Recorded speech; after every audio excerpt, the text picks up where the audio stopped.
l'équipe, j'espère que vous allez bien aujourd'hui. Nouveau Actu Foot, mais parisien, comment est-ce que vous l'avez trouvé ce maillot? Ah, je pense avoir une petite idée, surtout qu'on l'avait déjà élucidé grâce à des fuites lors de l'annonce des premières tuniques. Cette fois c'est bien officiel. Alors j'ai retenu deux choses de la présentation. Égérie vedette d'Adidas, Messi a dû participer à une campagne Nike X Jordan, comme le veut son contrat qui le lie au PSG. Or, admirez la technique du photographe pour cacher les chaussures. 5 étoiles. Ensuite, évidemment, le blanc mis à l'honneur. Sur les épaules d'Mbappé en particulier, on fait sans le vouloir un rapprochement. Avec le temps, cette couleur qui n'en est pas une lui devient clairement familière. Ça l'est encore plus à 4 jours du choc face au Real. Le journal L'équipe s'y est d'ailleurs penché avant un dernier test. Rennes ce soir, en Espagne également. L'impatience est telle que la presse madrilène en réserve une place au premier plan. Marca affiche ses fiers ennemis. Tiens, et As s'attarde sur les forfaits potentiels que sont Benzema, Ferland Mendy et Neymar. Seront-ils présents? Comme l'a déclaré Pochettino hier, rien n'est sûr pour le Brésilien. Les deux Français, eux, sont toujours considérés incertains. Enfin, pas aux yeux de tout le monde. Un journaliste réputé a indiqué ce matin que le 9 sera apte mardi. Très bonne nouvelle pour le football. En attendant, j'ai une question habituelle. Qui va remporter cette première manche? Les amis, dites-moi en commentaire. Et pour les meilleurs pronostiqueurs d'entre vous, je vous informe que Betclic double son offre de bienvenue. Vous n'avez pas 100, mais 200 € offerts sur le premier pari avec le code LakeCity. En parallèle, je rappelle que la série est sponsorisée par OneFootball, l'application numéro 1 sur tout ce qui touche le ballon rond, dont la Ligue des Champions qui approche. Vivement que la petite mélodie retentisse. C'est gratuit et dispo en description.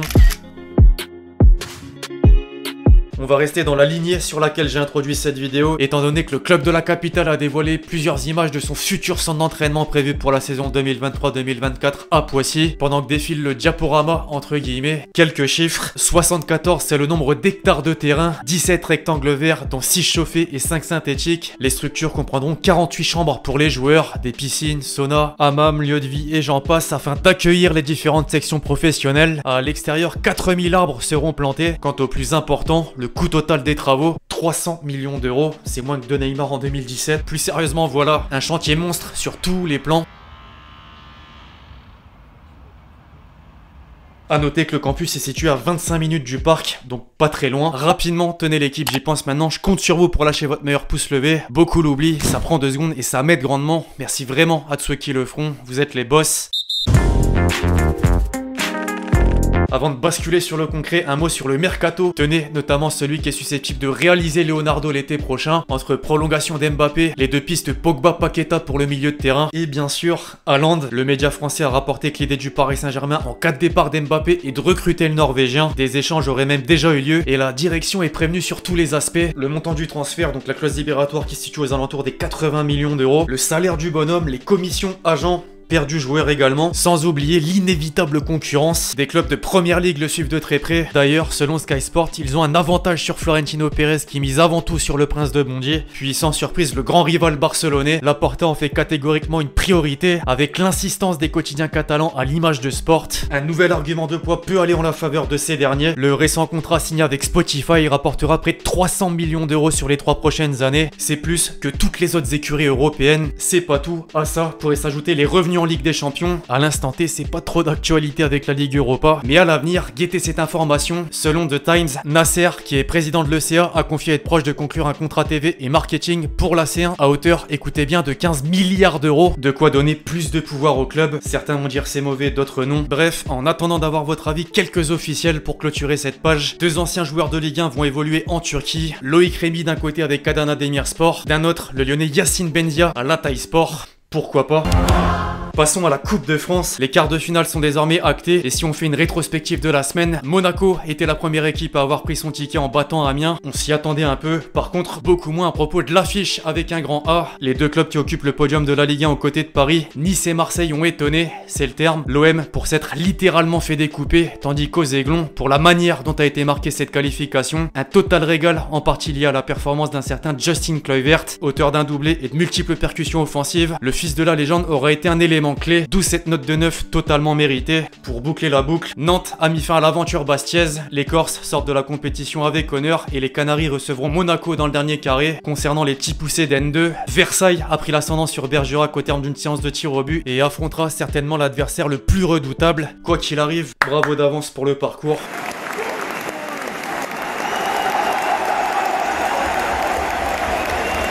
Lorsque Mo Salah fait son retour à Anfield après la CAN, Voici le résultat. À mon avis, Edouard Mendy devrait avoir la même à Stamford Bridge. Là n'est pas le sujet. La Première Ligue a continué son petit bonhomme de chemin. Liverpool en premier lieu qui est revenu à 9 points de Manchester City grâce à sa victoire contre Leicester. Jürgen Klopp peut encore dire merci à Diogo Jota. L'attaquant portugais s'est illustré à 2 reprises, lui valant d'innombrables compliments des journaux anglais, passant du Télégraphe au Guardian et allant de l'Express au Star jusqu'au Mirror. Ce dernier met aussi en avant le succès d'Arsenal sur la pelouse de Wolverhampton. On passera à côté du carton rouge complètement incompréhensible de Martinelli. Arteta était logiquement indigné. Et en parlant d'entraîneur, tenez, Antonio Conte était mis à l'honneur. Négativement, vous l'avez capté. Tottenham s'est fait surprendre à domicile par Southampton et enregistre une nouvelle défaite. Au passage, court à parté sur l'encart à droite. Il n'y a pas eu de vainqueur entre Aston Villa et Leeds. Néanmoins, mention spéciale à Coutinho en pleine renaissance. Un but, 2 passes D. Petit à petit, il se réadapte à ce championnat qu'il connaît tant et les supporters en profitent.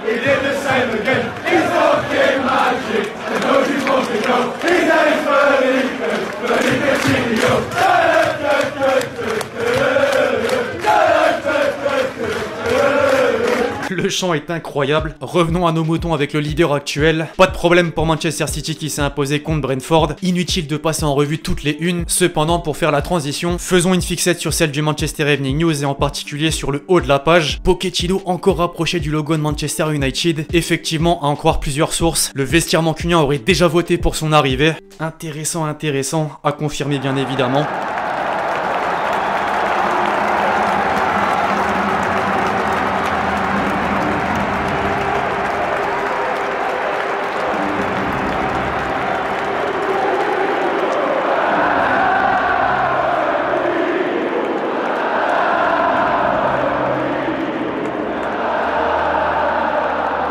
Chacun a son accueil décidément en ce moment. Si Mourinho a dû apprécier ces quelques paroles des supporters, l'AS Roma n'a pas su faire face à l'Inter pour le compte des quarts de finale de la Coupe d'Italie. Les Bleus et Noirs ont réagi parfaitement après avoir perdu le derby milanais. C'est notamment Sanchez qui a fait la différence en faisant le break sur une frappe sensationnelle. En clin d'œil, le mot a quand même eu le droit à son jeu de mots par Tuttosport. La bonne humeur. Dans la foulée, l'AC Milan a réitéré ce dont il a montré lors du dernier match. Tout simplement car les Rouges et Noirs ont écrasé la Lazio 4-0. Oui, cet homme a encore répondu présent. Quel diable, s'exprimait la Gazzetta dello Sport ou encore le Corriere. Gigi a tapé son doublé, j'espère que Deschamps garde un œil. Enfin, la Juve a à nouveau pu compter sur Vlahovic pour battre Sassuolo. Le Serbe fait le bonheur des Bianconeri et le destin fait bien les choses. Dès le prochain tour, la Juventus va faire face à son ancien club, la Fiorentina, qui s'est imposée face à l'Atalanta.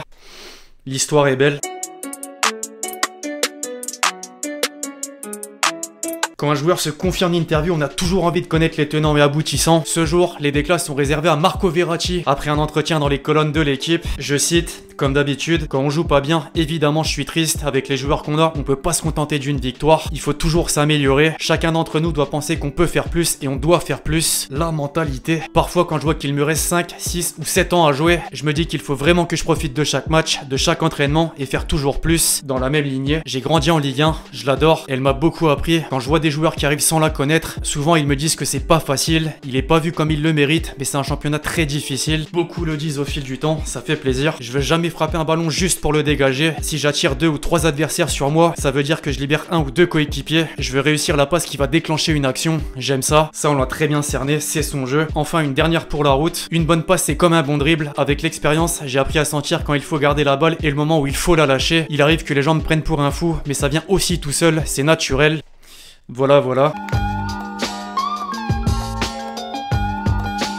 L'équipe, on arrive à la question que vous m'avez posée dans les commentaires du dernier Actu Foot. Pour toi, qui va gagner la Coupe de France? Alors je vais pas prendre de risques, vous allez me dire. Le favori Nice, évidemment. Malgré les quelques moments difficiles comme le dernier résultat en Ligue 1, Galtier réalise un boulot monstrueux. 3ème du championnat, ça élimine le PSG, puis l'OM en Coupe de France. Le sacre serait totalement mérité. Second poteau, Pavard.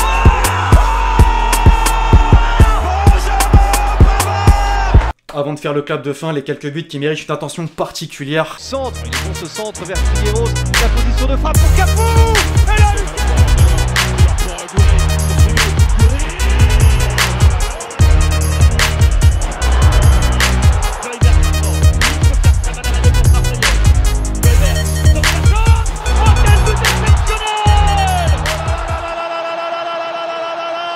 Bref, voilà l'équipe, c'est tout pour l'actu foot du jour. J'espère que vous l'avez kiffé, je compte sur vous si c'est le cas pour lâcher votre meilleur pouce levé. Pensez à lâcher votre question et votre commentaire pour le prochain épisode. Puis d'ici là, on se retrouve très vite sur la chaîne pour de nouvelles vidéos. C'était Lexity. Ciao, ciao.